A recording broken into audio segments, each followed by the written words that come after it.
Olá pessoal, meu nome é Cleiton Peixer, uma grande satisfação, um grande prazer poder estar aqui com vocês nessa pós-graduação de penal do Legale, né? A convite aí do meu grande amigo, professor Rodrigo Capobianco, é uma grande satisfação realmente poder estar aqui com vocês. Hoje, na nossa primeira aula dessa pós, né? E vamos estar falando de tipo penal e erro de tipo.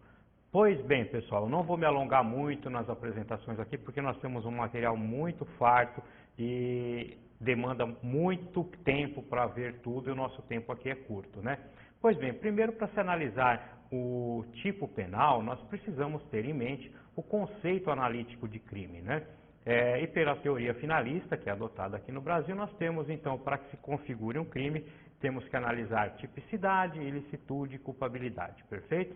Pois bem, o tipo penal ele está inserido na primeira parte da análise, onde trata da tipicidade. Isso quer dizer o quê? Que você tem que analisar a conduta do agente, né? Para que você tenha crime, você precisa de uma ação ou omissão, você precisa de um resultado e precisa de um nexo de causalidade entre essa conduta e o resultado, né? E aí sim verificar se aquela conduta está tipificada, né? Se ela está descrita no nosso ordenamento jurídico. E aí, então, podemos concluir que o tipo penal ele é derivado de uma conduta, né? Nós precisamos analisar a conduta do agente para saber se configura o crime ou não. Então, vamos dar uma olhadinha no material que eu preparei para vocês e aí a gente segue em frente aí com o tipo penal. Vamos lá. Então, tipo penal, olha só, nosso ordenamento jurídico, através da teoria finalista da ação, adotou a concepção tripartida do delito, né? Através da qual o conceito analítico de crime é formado por três elementos, cumulativos e necessários para que se possa falar em crime, sendo... Opa, peraí, aí, pessoal, fato típico, né? E é aqui, como eu disse a vocês, que nós analisamos o tipo penal, né? O fato antijurídico ou ilícito, né? E a culpabilidade. E aqui são os pontos que temos que analisar para introdução aí do estudo do tipo penal. Quando se fala em fato típico, entende-se que a conduta do agente deve ser interpretada de acordo com o que está descrito no tipo penal, para saber se entre a ação ou omissão e o resultado existe o nexo de causalidade, consequentemente, se aquela conduta está descrita no tipo penal. Em caso afirmativo, estaria presente a tipicidade. Foi isso que eu disse a vocês, né? Portanto, tipo penal é a conduta descrita como criminosa na lei, perfeito? Exemplo, aí no homicídio é matar alguém, né? E também no furto é subtrair para si ou para outrem a coisa alheia móvel, perfeito? Percebam aqui comigo, pessoal, que sempre que se falar em tipo penal, né, aquela conduta descrita em lei, nós vamos ter que analisar o núcleo do tipo, né, o verbo do tipo, né, como estava escrito para vocês aí, matar alguém, por exemplo, é a conduta do homicídio. E se essa conduta não se enquadra no tipo penal, né, o fato será atípico. Então, se você tiver uma conduta, cause um resultado, mas ela não está descrita no texto legal, a sua conduta será atípica, não configura crime, perfeito? Por exemplo, no caso de corrupção ativa, lá do artigo 333 do Código Penal, né, que fala oferecer ou prometer vantagem indevida a funcionário público para determiná-lo a praticar, omitir ou retardar ato ilícito. Se ele não oferece ou não promete, né, a vantagem, não configura o crime porque o fato é atípico, aquela conduta não está descrita no Código Penal, perfeito? Então, sempre que vocês verificarem aí a possibilidade de haver um crime, vocês devem analisar o núcleo do tipo, o verbo do tipo, né? Então, vamos lá no material, olha só. Uma vez que todo tipo penal é composto por uma conduta, é certo dizer que todo tipo penal tem pelo menos um verbo chamado núcleo do tipo. Foi isso que eu disse a vocês. Quando o tipo penal tem mais de um verbo, ele é chamado de tipo composto, né? Ou crime complexo. Tá? Então, existem tipos penais que têm mais de um verbo, né? Por exemplo, olha só, o roubo no artigo 157 do Código Penal tem a subtração e também tem a utilização da violência ou grave ameaça. Aqui comigo, olha só, No roubo, nós temos a subtração e a violência e grave ameaça. Se você tem só a subtração e não tem a grave ameaça e a violência, isso pode até configurar um crime de furto, mas roubo não se caracteriza porque o fato é atípico, porque falta uma das condutas descritas no tipo penal, perfeito? Olha lá no material de novo, olha só. Tipo misto alternativo é um outro tipo penal, né? Às vezes o tipo penal apresenta mais de uma conduta ou uma conduta alternativa, né? Então, olha só, o tráfico de drogas, por exemplo. O tráfico de drogas no artigo 33 da Lei 11.343 tem várias condutas definidas que tipificam o tráfico de drogas. Praticando mais de um verbo na mesma conduta, o agente estará cometendo apenas um crime único, né? Olha aqui comigo, então. Lá no artigo 33 nós temos portar, trazer consigo, né? Várias condutas que tipifica lá o tráfico de drogas. Então, se ele trouxer, guardar junto consigo alguma coisa nesse sentido, caracterizando mais do que um verbo, ele não vai praticar vários crimes de tráfico, ele está praticando um crime único, porque ali nós estamos falando de um tipo misto alternativo, tá bom? Então, várias condutas, mas que significa a prática de somente um crime, perfeito? Seguindo, olha lá no nosso material. O estupro, por exemplo.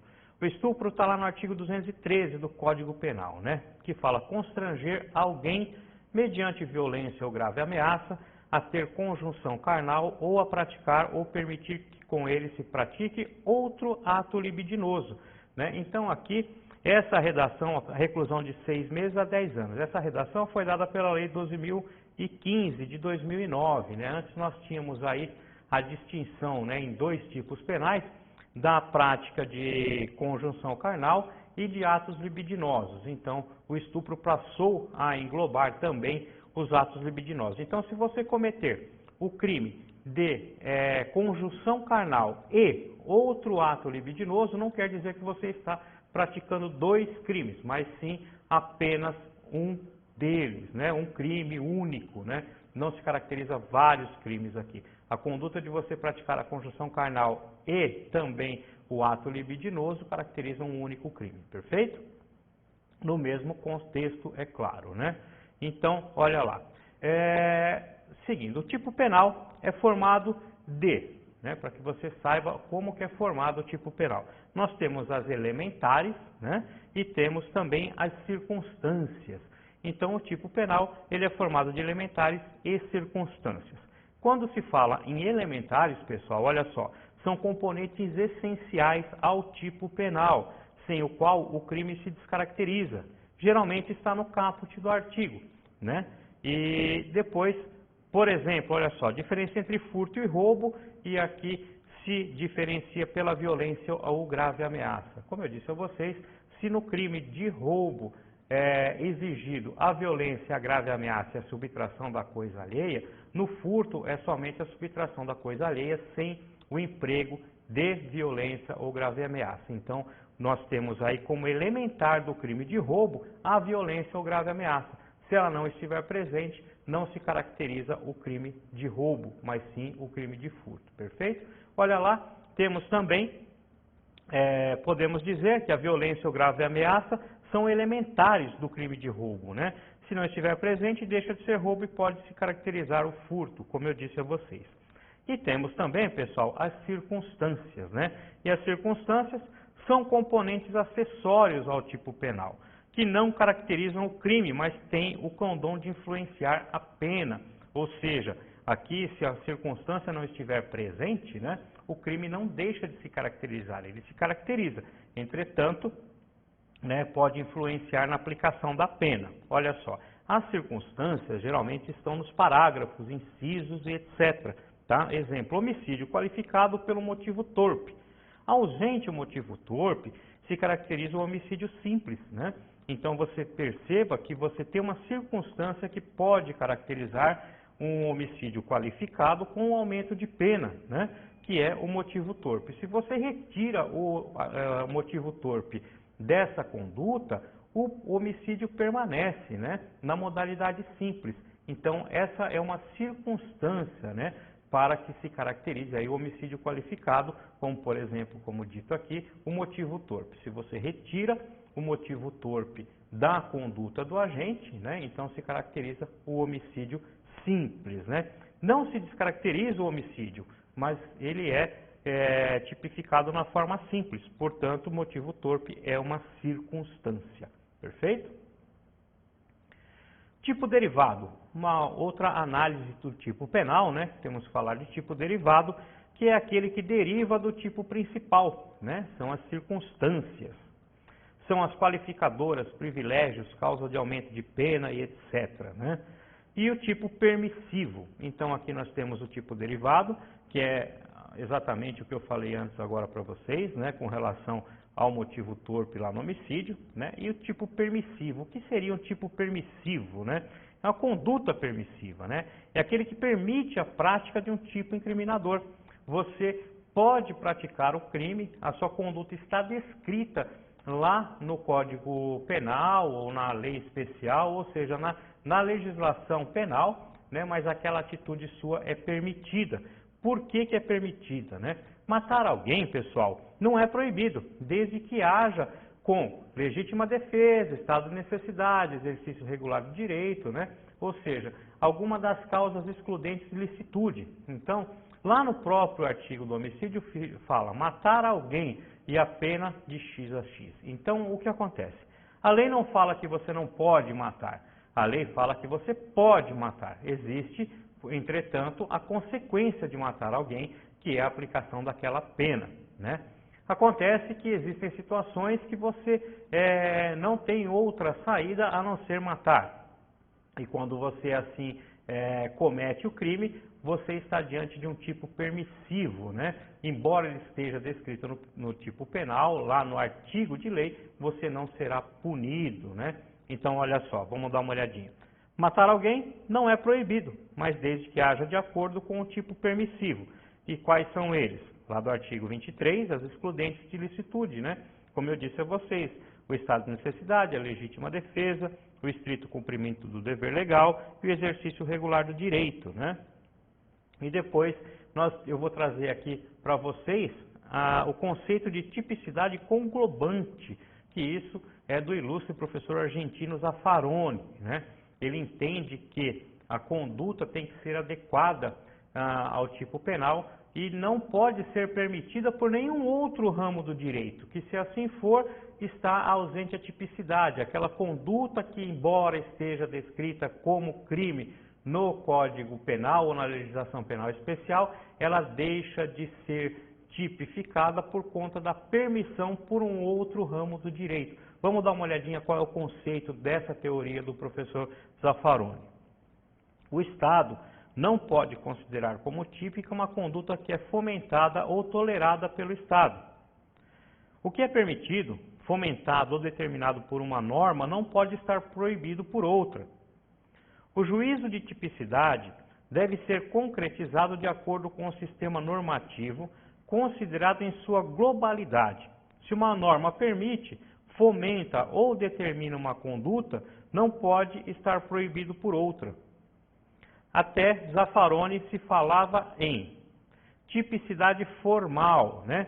Descrita legal do fato típico. Tipicidade material, ofensividade da conduta ao bem juridicamente tutelado. Zaffaroni criou o conceito de tipicidade conglobante, sendo entendida como a junção da tipicidade material com a antinormatividade.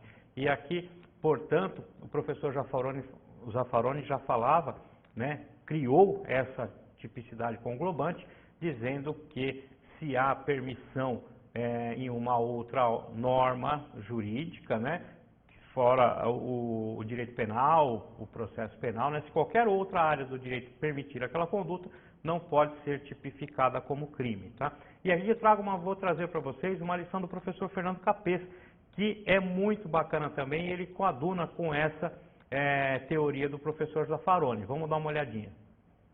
O professor Fernando Capês fala assim: de acordo com a teoria acima aludida, o fato típico pressupõe que a conduta esteja proibida pelo ordenamento jurídico como um todo, globalmente considerado. Assim, quando algum ramo do direito civil, trabalhista, administrativo, processual ou qualquer outro permitir o comportamento, o fato será considerado atípico.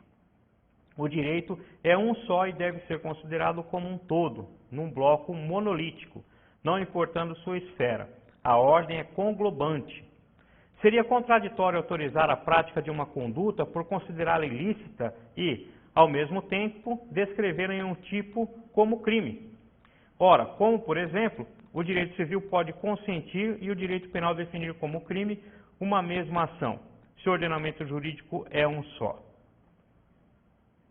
O direito não pode dizer, pratique boxe, mas os socos que você der estão definidos como crime.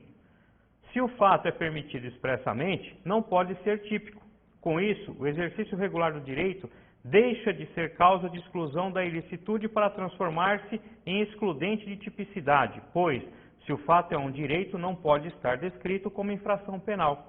Se eu tenho o direito de cortar os galhos da árvore do vizinho que invadem meu quintal, de usar o desforço imediato para a defesa da propriedade, se o médico tem o direito de cortar o paciente para fazer a operação, como tais condutas podem estar ao mesmo tempo definidas como crime?